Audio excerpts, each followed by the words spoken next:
Back. I'm just checking that the tech stuff is working. Tech stuff is working. Okay, then.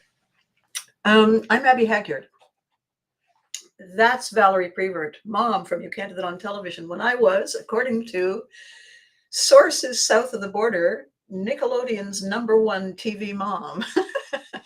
And in front of her, just in front of her, right there, my three Care Bears. My three Care Bears. In the beginning, there were 6 bears, and I was 3 of them. Friend Bear, Wish Bear, and Love-A-Lot Bear. And it was the most exciting, cool, different, crazy experience to be in the studio with such brilliant people and be given the outline and the concept of a creature that we got to inhabit. We got to bring to life. We got to come up with the voice that matched the concept of the personality. It was awesome. It was like probably a claymation of some sort inside your head. Incredible. So, and then of course, boom, it's huge. And so it's nice to be in on the ground floor. It's nice to know that the first step you took was the beginning of something really big. Now, what does it just say here? Can't post messages to some channels. Well, there we are. So that's my backstory. Before that backstory, the backstory is that I was a military kid. So all over the place. Here, there, everywhere. Decide you're going to be in the school play and then discover, no, you're not, because you're going someplace else. And it messes with your head. It messes with your head big time. And I saw a thing today and I looked at it and I said, yes, ma'am. Yes, sir. Yes, you. Yes, me. This, we and thee. It says when a door closes, open it again. It's a door. That's how they work. All this mumbo jumbo stuff, it's a door. When one door opens, another one, no, it's our door. It's when one opportunity ends. Open the door, there's another one waiting. It's right there. This is the military child's view of the world, which is why so many of us end up in show business, because our view is, what's that? I wonder what happens when I do this to it. That's how we are. So that's my back and my back story. And good morning, Freddie. Good morning. Before I proceed, I want to say something I have been waiting a long time to say, and that is thank you and welcome to the new Instagram followers. Oh my gosh, this thing is working. I've got 5 new people. I know it doesn't sound like a lot, but it's 5 more than I've had in a very long time. And it's because of these videos, because of these ABCASTs. And so thank you. And thank you, Billy, if you're watching. Even if you're not watching, thank you for explaining to me how this works, that I need more platforms because some people, they're looking through a different doorway than mine. So I'm going to do a quick this. My voice is coming back, still a little scratchy from the weekend. And for those of you who didn't know, I can't imagine how you didn't know. On account of I've been promoting it. I did a fan convention on the weekend. You know, it doesn't matter how professional you are. You forget you're in a great big room. There's no microphone. You know you're doing it to your voice. You know it. You can't stop yourself though. So, very hot beverage. Good morning, Daniel. So Daniel and I became friends when the universe and I conspired to hijack Montreal Comic Con a few years back for no particular reason. And so here we are today. And I want to talk to you about something very cool and something really blew me away yesterday. That's going to take flight. I'm going to be the wind beneath its wings, and we're going to get this thing going. We had an amazing turnout at Fanaticon. It's a small, I don't want to say it's small in terms of not important. It is a local fan convention. It is a one-day event. It is built with love. It's run with passion by a team of close friends who've been friends for life, who love nostalgia, specific parts of it. And they said to each other year after year, you know, if we ever did an event, we would do it this way, and we would do it this way because we see how important the vendors are and how easily they're forgotten. And we see how important the visitors are, the fans are, and how easily they're forgotten when we get caught up in the let's make it bigger, let's make it bolder, let's do this and that. And as Lance says, there's no fluff. There's no booth set aside for stuff that has nothing to do with the point of the exercise is, do you remember this? And how awesome was that moment? Let's do it again. And it blows me away. I've done every single one of them. He refers to me as Fanatic Con Mom. And I don't mind it. I don't mind it. It's not because I'm the only mom there, but I'm the only famous mom there.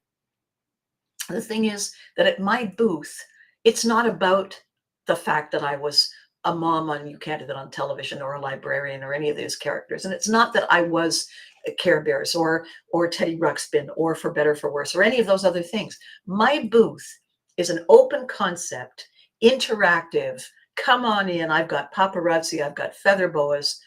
Let's make the magic together. You step across that invisible threshold, and we together are the show. People walking by are saying, what on earth is going on there? We've got people lined up, we've got people milling around, we've got laughter going on. When the people leave and they come back and they're waving and we're waving back, we're friends. There's none of this sit quietly behind a desk and sign a piece of paper for somebody. Sure, but I don't sit behind a desk. I do it on somebody's back. Why? Because I'm too busy to sit down. And the thing I did with I have three paparazzi. I have Ellen Bond and I have Gary Raish and I had Peter Weiser this year, and he's incredible. And so Peter was like our scout. He was out in the Serengeti, taking establishing shots and giving us the depth, right? And Ellen and Gary were in and around the booth, taking the official pictures, because it was also a book shoot. I'm publishing a book. This is my 20th anniversary as a publisher this year. And I said, Lance, I'm going to do a souvenir collectible book. I'm going to call it We Are the Unforgettables. And people are going to come in and they're going to pose with me doing weird stuff. And I want their definition of what it means to be unforgettable. And we're going to print that just like in a yearbook. And then we're going to have a big book launch in the fall. And everybody's going to come, big party, because we are family. And our family is unforgettable. What is that? It's moments, it's memories, it's connection. It's the stuff of the village. It's the stuff of feeling safe and vital and important and alive, right? So we did that on Sunday. And it took, a few days to get ready. And Greg, who does all my shows, couldn't come this year. And my producer, Gary, said, okay, so I'll do it. How hard can that be? And he was amazing. And the team was amazing. I had Taylor Howes, and I had April Lesnick, and I had Colin, and I had Billy, and I had I stole the Cornwall Cape women. I grabbed them, and they worked the entire con, handing out flyers, come to Abby's booth, come to Abby's booth. And then at one point, right when the cosplay contest was on, and our MC he's amazing. Our MC, Matt Demers, he's incredible. Mr. Hollywood, he's on the stage. There's, 50 people lined up, all dressed like something. And they're coming up and they're saying, hi, my name is this and I'm that. And then they do their pose and whatnot. And the judges are watching. I'm in there. I'm not in there to get on the stage because, no, Gary Raish says, here's what you got to do. Yeah, I have to ask permission. So with none of Matt, with the cosplayers, can I just get a quick picture with you guys? Yeah, sure. So 6 by 6 by 6 by 6, I went all up the line. And then I grabbed the judges who were the previous year winners. I took them away from judging. And I said, quick pick, guys. So there's a picture of me with 4 superheroes. while the contest is on, while Matt is holding the microphone and people are doing their thing. I'm right there. Matt's looking over at me, just out of the side, looking at me. I scampered away with Gary, scamper away. And my producer, he's right behind me, said, "What the hell did you just do?" And I said, "Shh." Because the idea for me is that we all feel a little bit untethered, right? We all feel a little cut adrift.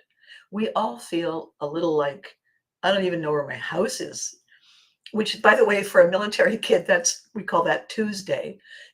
Because, and so what I'm doing is I'm re-gluing the pieces together. I'm handing people their own little sticks of super glue, and I'm saying, come on, let's do this. Let's reset. Where was I? Why did I walk into this room? Oh yes. I'm bringing the oh yes. And so all the people who are coming, this is now my, I don't know, seventh, 10th, I don't know. I'd never done these things before. It wasn't until the first one that I realized I'm a collectible. And it's magic. If you haven't gone, even if you're not into nostalgia, even if you don't really care if you meet this celebrity or get that autograph or find that long lost treasure, go. And the reason to go is to feel what's going on inside the people who are there. The vendors, the volunteers, the fans, the artists who are drawing all the magnificent stuff. My God, these people are talented. The cosplayers, the judges, the celebrities. Here's what we're celebrating. I think I realized it this year more than I'd ever realized it before. And it was largely huge props, largely because Gary Swithenbach, my producer, said, just go, do, and be. Don't worry, I got it. So I didn't have to always keep making sure that the booth wasn't on fire. I got to go and do the thing, which is to walk and mingle. But as you mingle, it's like at one point, I take my photographers and we tour, and I go and say hi to every vendor, and I ask if I can be in their booth for a picture. And I'm looking around at their stuff and I'm thinking, I have no idea what I'm looking at. And I say, so what do you do? And they look at me like I have lost my mind. And then they tell me. And now they're not going to forget because they don't have time. They can't leave their booth and come and see me. They're working. So I come and see them and we get the picture. And now when I'm posting and when I'm doing the book, people get to experience the layered magic that is nostalgia entertainment. The layered magic is, I am once again standing exactly where I stood when I was 12 years old, or 5, or 15, or 27. This is not deja vu all over again. This is, I've time traveled for a second, and I am right back where I was. And I can appreciate it from these new eyes, these more learned, more lived eyes. I can be there again. And it doesn't lose its magic. You go back and visit your old house, it's smaller. You go drive by your old school, it's smaller. You go by places that you thought were terrifying and they're smaller. Nostalgia is never smaller because it's a mirror for us to see who we were and how far we've come. Brilliant, brilliant. So this time there will be a book. And so this time today, thanking the Instagram new guys to our show, thanking the new LinkedIn guys, thanking the new Twitch guys, loving and hugging and thanking my YouTube regulars and my brilliant, fabulous Facebook regulars. Thank you for all of this, making it possible for me to say, I will never not be mom. I will never not be Valerie Prevert. I will never not be the librarian. I will never not be Eleanor Tweeg or Princess Arusia. I will never not be Friend Bear or Wish Bear or Love-A-Lot Bear. However, thanks to you and your curiosity and this technology, which Billy has walked me through, saying, I don't even know how you're allowed to operate a toaster. This is my home. This is my little office. This is where I create. And this behind me is not, this over here behind me, this is not who Mom is. None of this is Mom. This is Abby. This is the girl, the woman who created Mom, who I found that costume. I put it on in a store, in a secondhand store, and I said, that is remarkably unfortunate. I'll take it. And then I found the apron in another store a week later, and I'm looking at the apron. I'm thinking, what are the odds the polka dots are the same size? And they were, and they are. Wrap it up. Because I didn't think anybody was going to see the show. I didn't think that all over the world people were going to say, that's one special kind of stupid person. Who knew?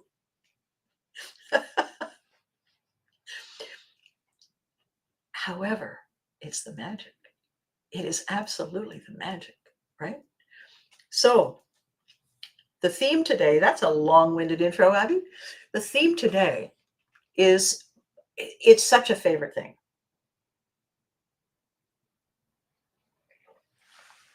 When we are in the midst of doing something and we're in momentum, we're in some kind of flow of some sort, and we're about to make a decision, or someone has actually triggered us and we know it. We already have triggered ourselves. Any one of those turning point, pivotry moments. This is what this video is about today, is this. We need a gut check. We always need a gut check, right?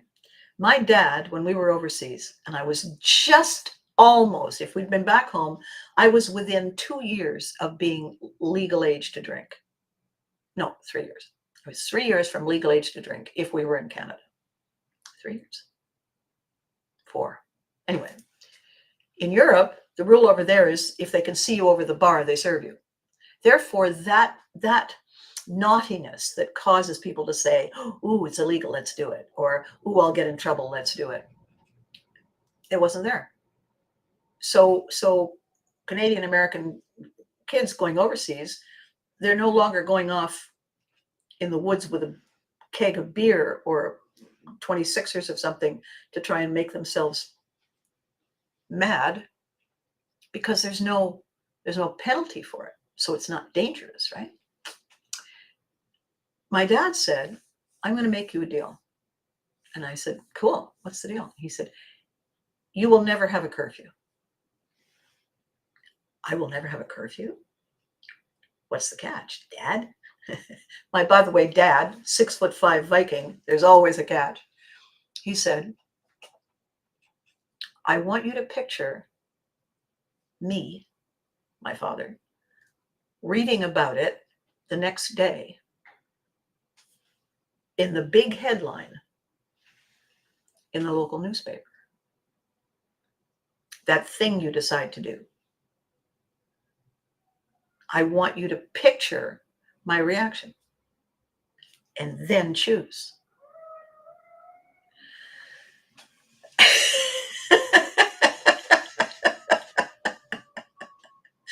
Icy stab of Viking strategy in my soul. Thanks, Dad. So here's what happened. I never needed a curfew. Because what my dad gave me, without explaining what it was, is something they call today a pattern interrupt. It's the press the pause button. Wait a moment, press. okay. Press the pause button to make sure the thing you're about to do is the thing you meant to do, that you meant to do, not the thing everybody is doing so you're going along. No, the thing you meant to do. Because I got to tell you, if my dad's reading it in the newspaper, it doesn't matter who else did it. I'm the only one who's going to discuss it with him. Therefore, if I choose to go along, I own it. So I have my whole life looked for a pattern interrupt that made the same kind of sense without that stab in the soul from my dad. And the other day I saw it, and I talked about it a little bit on Tuesday. Well, thank you, Freddie. Thank you. Freddie is, if you can't see the comment because you're not on Facebook, his comment is that I'm blowing up, which is great, which is wonderful. Thank you. So what has to happen? And Robert, I know that you've commented. Let me see. Wait, can I see it? No, I can't quite see it yet because it needs to scroll up. So it's not that I'm ignoring your comment, okay? I just have to come up on my screen. So here's the thing that I talked about briefly on Tuesday. And it is this. Self-start or push start. You know when you get a button? Like cars now, you don't have to, it says go or start or power or something, and it's a button. Okay. Or when you turn on the coffee and you go boop. Or when you, anything you set a timer, you want the microwave, you punch in the numbers and you go boop. Okay. Boop is a press start, right? Self-start is that it automatically happens. You pre-program it. You make the decision that you want your alarm clock to go off at 8 o'clock or had to get up at 4 o'clock in the morning on Sunday to go for load in at 6:30 in the morning for a show that began at 10. Yeah. So I am the one who picked up my phone and programmed in 4 a.m. And then I programmed in the back one 4:30 a.m. And I needed both, right? Because it's 4 o'clock in the morning. So the question is this. Are you living your life reacting, which is knee-jerk? You know when the doctor takes a little rubber hammer to your knee, bonk, to check your reflexes, bonk, and you say to yourself, I'm not going to allow my knee to do that. I'm going to stop that. I'm in charge. I can do that. The doctor says, okay, hits your knee, bonk, and the knee goes like that because it's not listening to you. It's listening to the doctor. It's an automatic reflex. So when you are in automatic, autopilot, react to external, that's the primitive cave survival mechanism kicking in. And it is so fast and it is so slick. This part of the brain that's saying, I think I'll have a sandwich for lunch, doesn't even blip on this radar. It's that fast because the survivor brain has been chased by lions all its life. It corners well and it starts fast. And so if we're not aware that we are automatically going along to get along, blending in with the zebra herd, forging a group that in a circle set of decisions feeds and fuels and energizes and motivates each other, you're not in charge. You're not driving the bus. Whoever is driving, and it's, by the way, it's not the bus, it's your bus, our bus, my bus. if I'm not driving my bus, if I have tossed the keys to somebody else, then anywhere they take me, I don't get to complain because I gave it away. It was go along to get along. It was give away the responsibility. So I am not to blame, but I'm also robbing myself of the opportunity to spike the ball when I get it right. I am cheating myself of the moment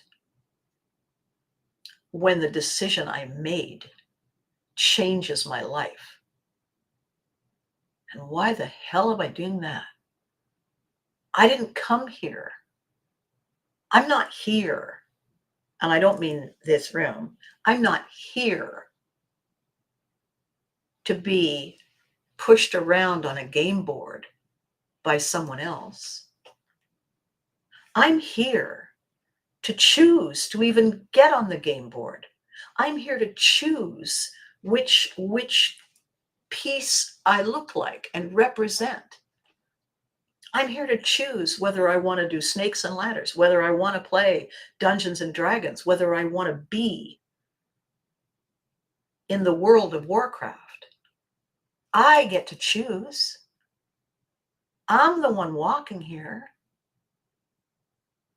Every single one of those people at FanaticCon, they got up off the couch, they put on pants, they they grabbed their wallet, they got on the bus, they got in their car, they came, they parked, they walked in, they bought their ticket, they chose to walk around and say, I'll have 2 of those, and oh my God, Abby's back, what's she doing this time? And when the end of the day came, and we said, see you next time, and they walked away. As they left the building to go and get in their vehicle or walk to their transportation, you know they were saying, never dull, always magic. I can't wait for the next one. Because they chose it. And the ones who chose to stay home, stayed home. And whatever else they did, great. This didn't feel like the right thing to do, button to push, place to be this time. Okay, they did something else. But when their friends come and say, well, you missed a good one, you should have seen, and they say to themselves, next time I'm going to drive the bus. I'm going to drive it there early. I'm going to park. I'm going to go and see the best stuff. I'm going to go someplace and sit down and rest my feet and then circle around again because I don't want to miss a thing. I don't want to miss a thing. So, with that said, conversation with my producer, Gary, afterwards, he said, you're right. There was no way I could have imagined what that was going to be like. I had to do it. I had to live it. I had to be it. I had to drive it. And I watched him, and he was having a great time. He was in the moment. He was on top of it. He was having a great time. Periodically, he'd look at me like,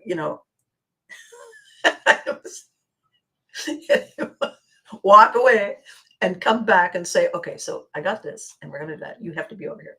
And it was magic, right? At the end of it, he said, you're right. You were right that I could never imagine it. But more importantly, you were right about me. I can do that. And I said, and brilliantly. And he said, so it seems. He had no idea. He had no idea that aspect of his superpower, I call people, they have a superpower. I'll explain that in a second. He had no idea. But I watched all the other stuff he could do. And because I've done these shows so much, I've done live shows so much with beautiful audiences, I thought to myself, he's a natural. He's more than a natural. He's a superstar at it. It's going to blow him away when he realizes it.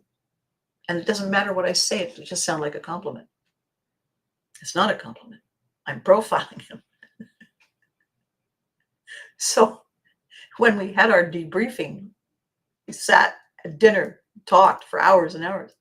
And he said, we have to incorporate what that feels like in what we're doing, in these talks we're doing, in these get together with people and businesses and CEOs and people with relationship issues and mental health crap going on. We need to somehow bottle that. And I said, absolutely. And he said, you've been talking about this idea of a speaking opportunity that's not like a TED Talk. Because a TED Talk, they're brilliant. TED Talks are brilliant. Problem is, it's a spectator sport.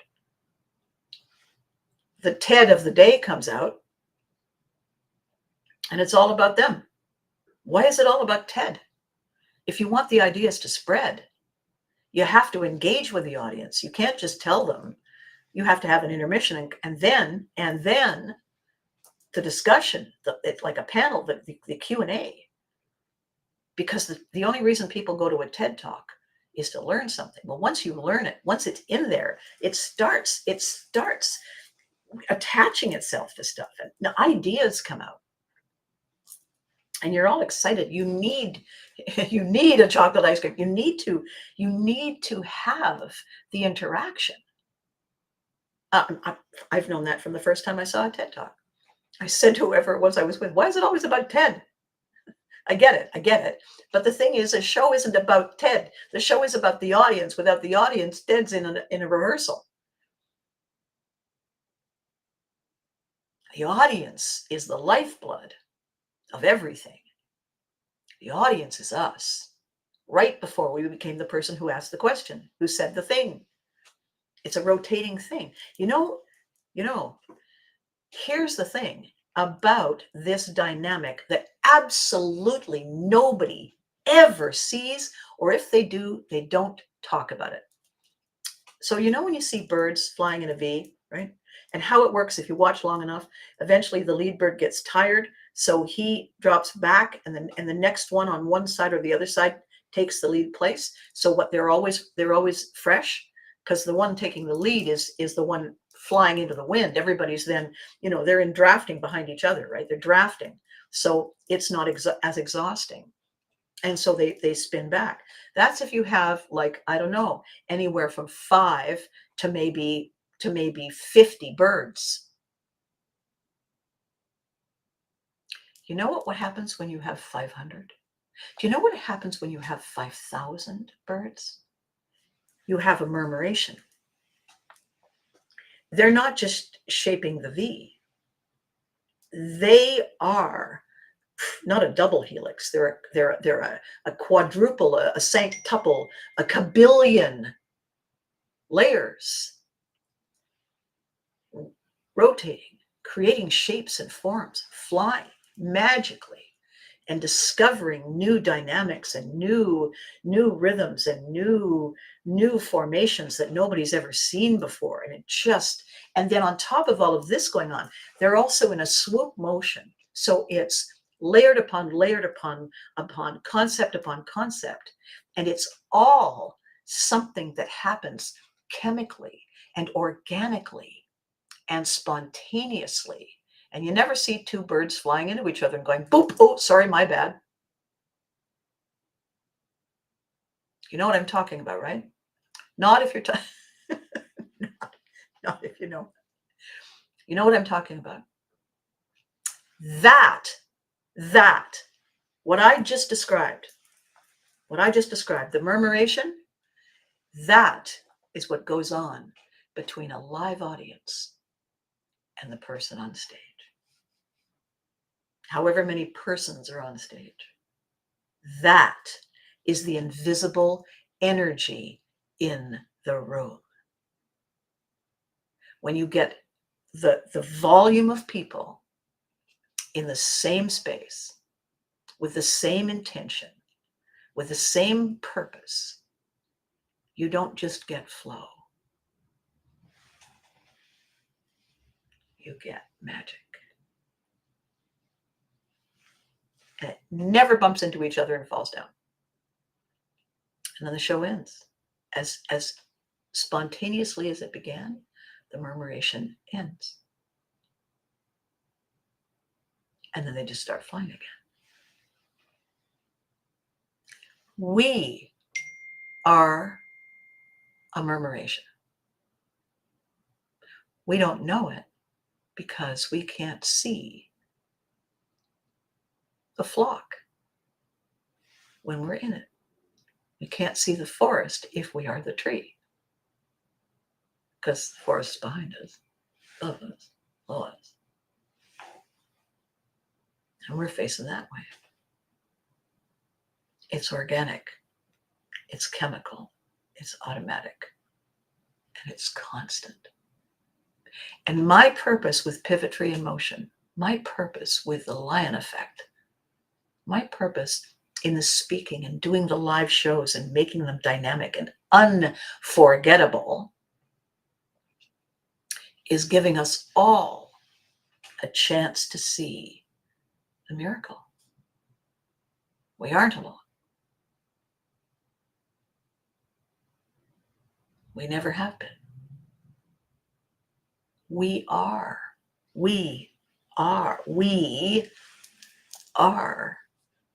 the universe. So, saying it like that, equating it to the vision. When we're done today, what I would like you to do is I would very much like you to Google murmuration video and watch it. Google it, watch a video of it, turn the sound off, and message me, comment somehow to me that you felt it, that you felt this, you felt something, gut visceral. Yes, I have been there. Yes, I know this. I have been part of, because my purpose with Pivotry is to help you see two things: who you are and what you are part of. That's the goal.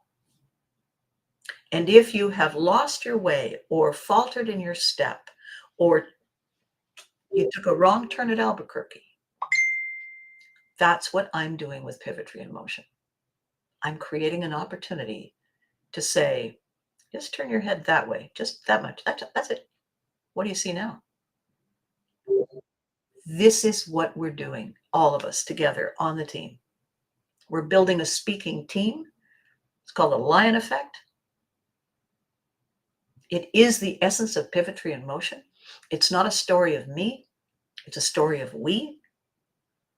And if we are worried, concerned, anxious, broken, exhausted, burnt out, confused, abandoned, we got you.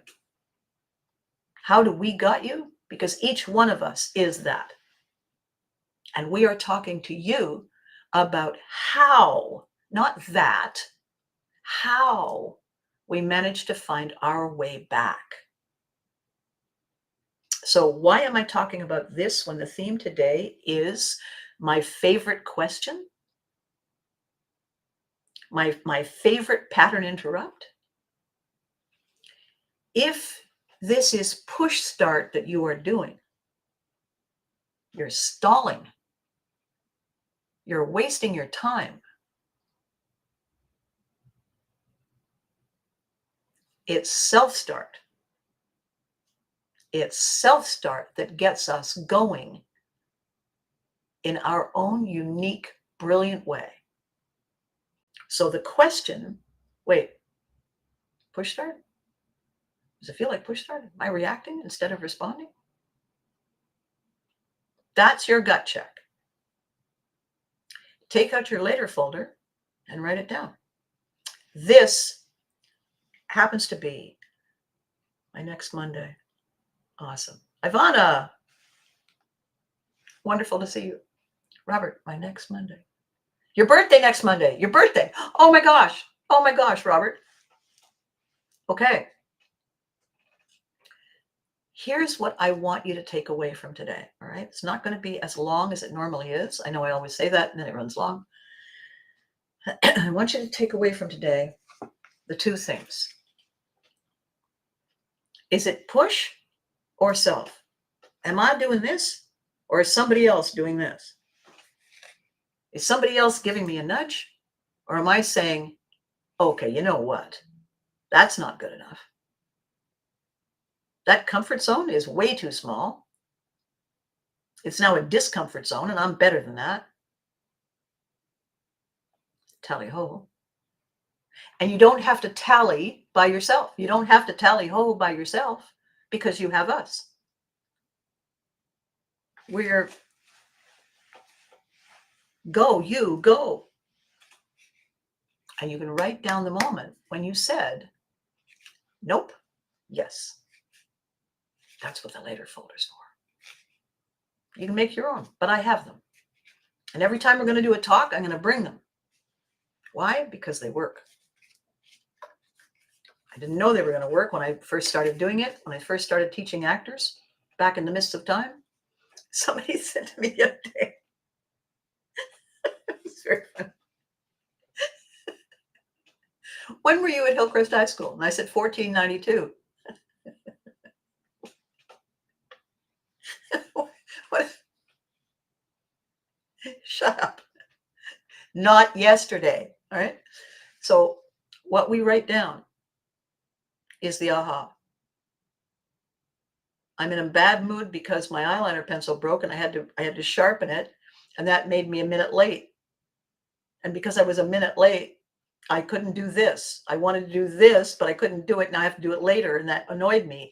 And I want to say, eyeliner pencil, draw a line under it so I don't carry that with me all day and infect everything else that's probably fabulous. So we do that. But the big thing we have to start with every single day, if my eyeliner pencil snaps and I have to take the time to sharpen it, am I angry? Okay, you know what? That's a push me. That's my ego, my ego jackal nipping at my lion toes. Don't be angry, just sharpen it. Don't invest your energy in random stuff that doesn't take you anywhere. It's a stalling tactic. It's a distraction. Just sharpen it and then make yourself beautiful. Draw a circle on your nose. I don't care. Live the moment. Don't critique the moment in the moment. Don't edit as you talk. Talk. When there's a mistake, somebody says, you made a mistake. Did I? Oh my God, it's my first one ever. How exciting. Let's light a candle. We're all imperfect. We have all developed habits that are imperfect and unhelpful. I can remind you every time you say but instead of and, or you can write it down on a Post-it note, stick it on your hand. Oh yeah, and I forgot. My pattern interrupt is self-start, push start. Self-start, push start.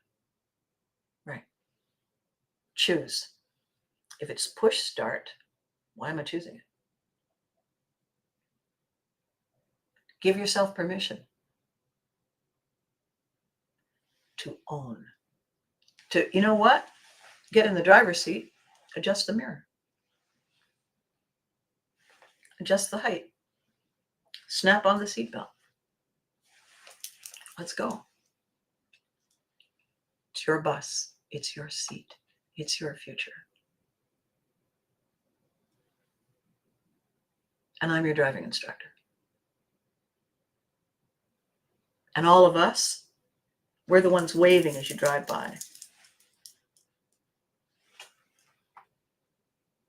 As Gary says, channel your inner lion, or the jackals will eat you alive. And just saying it isn't good enough. We're going to show you how. And like today, we're going to show you how the tools work too. Okay. Big stuff happening this weekend. And by the way, I have like 500 photos to go through from the weekend to build the book. And by the way, one last thing, I'm doing another convention. It's not that I'd forgotten about it, but I got an email this morning. I thought, right, I have to talk about that. So there's this amazing convention in Ottawa that I hadn't even heard of until the spring. And a friend of mine told me, because I'm a publisher. It's called CanCon, and it's for writers. It's a convention for writers, authors, people who are thinking about doing it. And he said, you got to be there. My God, you got to be there. And I said, all right. So I signed up. So August 15th, I'm pretty sure it's at the Brook Street Hotel, but I'll have to double check. But it's in the west end of Ottawa, and I'll get all the details as we're getting closer. Ivana has just said, you are the main star of your life story and your movie. You are the main star of your life story and your movie. Ivana, you're absolutely right. We are. And that's beautiful. And I thank you for sharing that. And yes, I hope to see you again soon too. That was so much fun. So the point is this. If they cast you as the star, then you already are the star. All you have to do is be you. That is harder to do than people think. Just do you. Because once we are self-conscious and we don't really know what that looks like, you need a coach who shows you. You need somebody who says, this is how you are. This is what you look like. This is the joy that you bring. Let's help you become aware of it so you can do it again. Right? Exactly. Erin Marsh, who are you talking to? Very interesting. Who I'm talking to always is the person who needed to hear me, who is ready to hear me, whose life is on the turning point edge of Pivotry. That's who I'm talking to.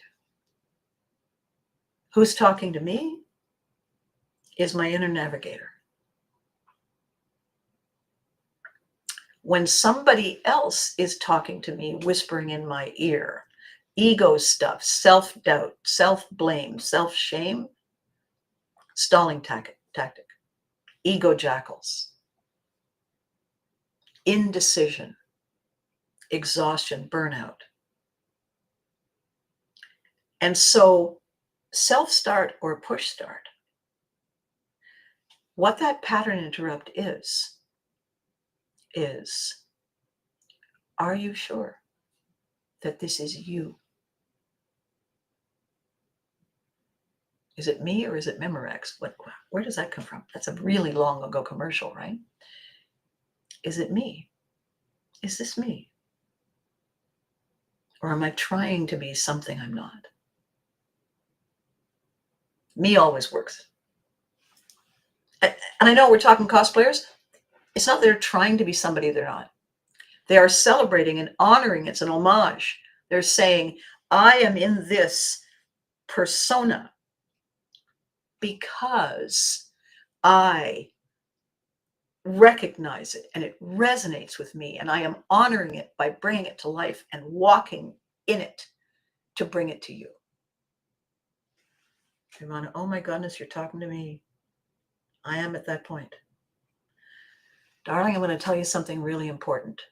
2 things. Thank you very much for saying that. Almost missed it because we're close to the end of the video. What you have just said, oh my God, I've got to go because I was talking about CanCon, right? Oh my goodness, you're talking to me. I am at that point. Ivana, you have now spoken for everyone, not only everyone watching this today, ABCAST, my ABCAST, you are speaking for Everyone is at that point. And I am speaking to you because me too. We are.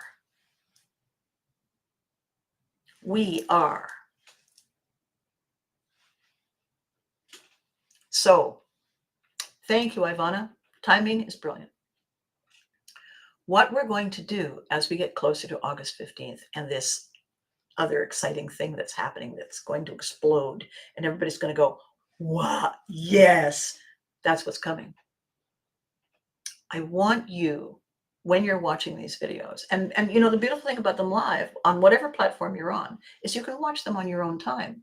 It's on demand, right? You don't have to have been here at exactly the time that I started talking. So I want you to see that what I am doing, what I am bringing, what I am breathing life into is your instruction manual, is your step-by-step, created exactly and purposefully for you. And I am here when you say, I'm not too sure about step number 6. And I will say, I know, right? Like this and like that. We're in it together. And how fabulous, right? Right. Okay. The weekend is upon us. Much is happening. Lots of amazing, crazy things going on. The drill every time we do this is be good to you. You deserve it. Don't put yourself last. Oh, I know, but the kids. Oh, I know. No. The kids need 100% of you. The kids deserve, the job deserves, the group deserves, the day deserves 100% of you. You are supposed to give yourself time to rest, restore, recharge, reset, refocus, recalibrate, to be, to re-be, re-be 100%. I'm going to write that down. To re-be.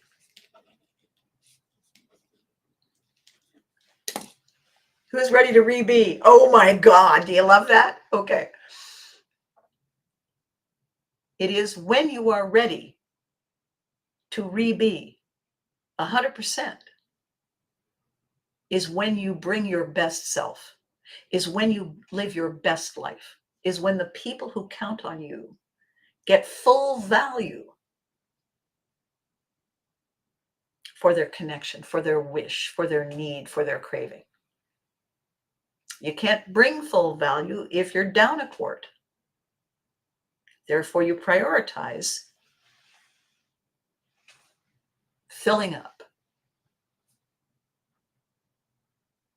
Makes a whole lot of sense, doesn't it? So remember, it's not the question itself. Self-start? Push start. Push start. And hang on just a second here. Hang on. What's happened here? Hang on. Oh, what? I'm at majority of no. Oh, yes. Okay. So that's a block list. All right. Who am I talking to? So what we have here is not a failure to communicate. We're going to re-edit that movie. What we have here is the conception of communicate, the conception moment of integrate, the conception moment of collaborate. What we have here is pure joy and abundance. Totally different movie. I like mine. Okay. So busy weekend. Be good to you. You deserve it. And after you've taken that breath, remember to hug your loved ones because, oh my, do they deserve it too, right? All right, then. Here's what I'm going to do. I'm going to sign off for now. I'm going to see you next Tuesday. Same time, same place, your choice of platform. And before I go, thank you. Thank you for choosing this, for choosing for you this time with me. Because without you, it's a rehearsal. You are everything. And don't forget it. Okay?